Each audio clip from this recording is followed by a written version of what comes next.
We're going on a safari. We're gonna go get the lions and the kangaroos and the wallabies. We can't all be sane, can we?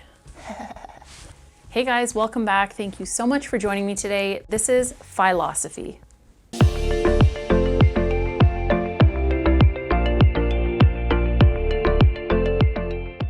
So today's video, we're gonna be going through what I spend in a month living in Calgary, Alberta. I'm gonna go through my budget line by line, let you guys know what I spend on housing, what I spend on entertainment, what I spend on other whatever expenses. Let's dive in, let's go. Let's see what I spend in a month.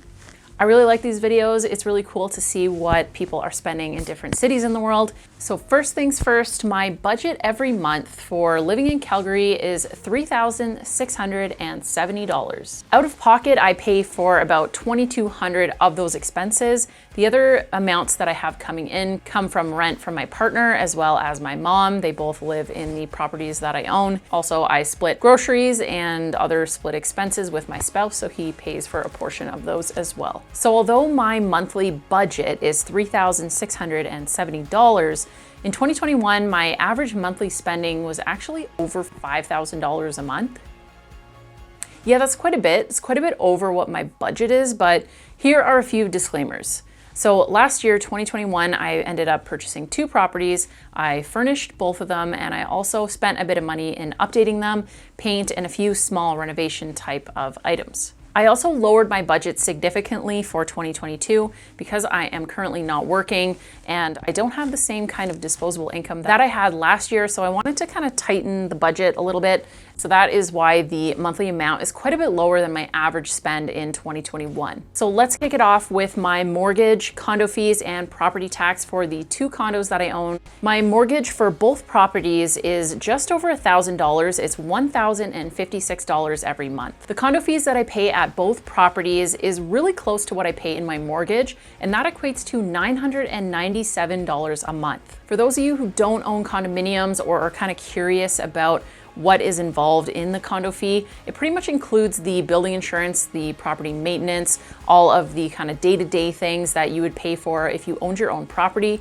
That would come out of your pocket. Instead, a condo has a reserve fund, and condo fees are meant to replenish that fund so that you can do major repairs and also the day-to-day and cover that without any major expense to any of the owners. And finally, with my property tax runs me about $220 a month right now. This does change pretty frequently. I've seen it as low as like $170 for both properties.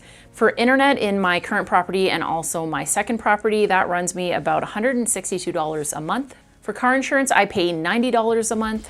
My home insurance for my current property and also my rental property is $57 a month. Streaming services, I only spend about $10 a month on this. I only have one streaming subscription, which was Netflix, but I am moving to Disney Plus in the coming month or so. I have a line of credit as well, and the payment towards that is $175 a month. I pay for my phone and also my mom's phone, and that comes to just under $100 a month. My bank fee is $4 a month.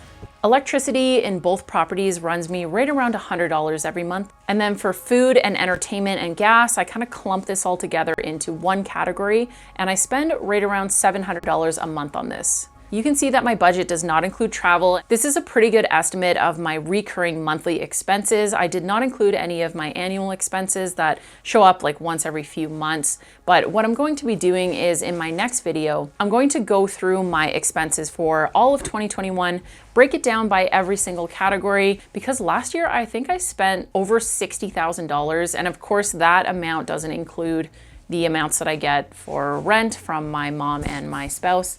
But I spent a lot of money. If you guys are interested in checking that out, stay tuned. Subscribe, hit the bell if you want to be notified whenever I do make a new video. I feel like Calgary is quite an affordable city, especially if you are interested in buying property. Condos are quite inexpensive right now and interest rates are still pretty low. So if you're looking to invest long-term and instead of putting your money towards rent, you wanted to maybe own some property, a condo is a really good way to get started. They're quite inexpensive compared to detached homes. And if you like the downtown living, I think it's a really good option. I know that there are cities around especially in the US, that are extremely expensive to live in. Even in my hometown of Ottawa, Ontario, it's quite a bit more expensive to live there than it is in Calgary. And I have heard that some things in Calgary are more expensive, like groceries, cheese, milk, things like that. But overall, I think that Calgary is a really affordable city. Been here for about 7 years, so I have a bit of experience on the renting side and owning side, and I can say that I am spending just about the same amount I was renting as I am as a homeowner. So I hope you guys enjoyed this video. Thank you so much for watching. Thank you for joining me today, and I'll see you guys in the next video. Bye.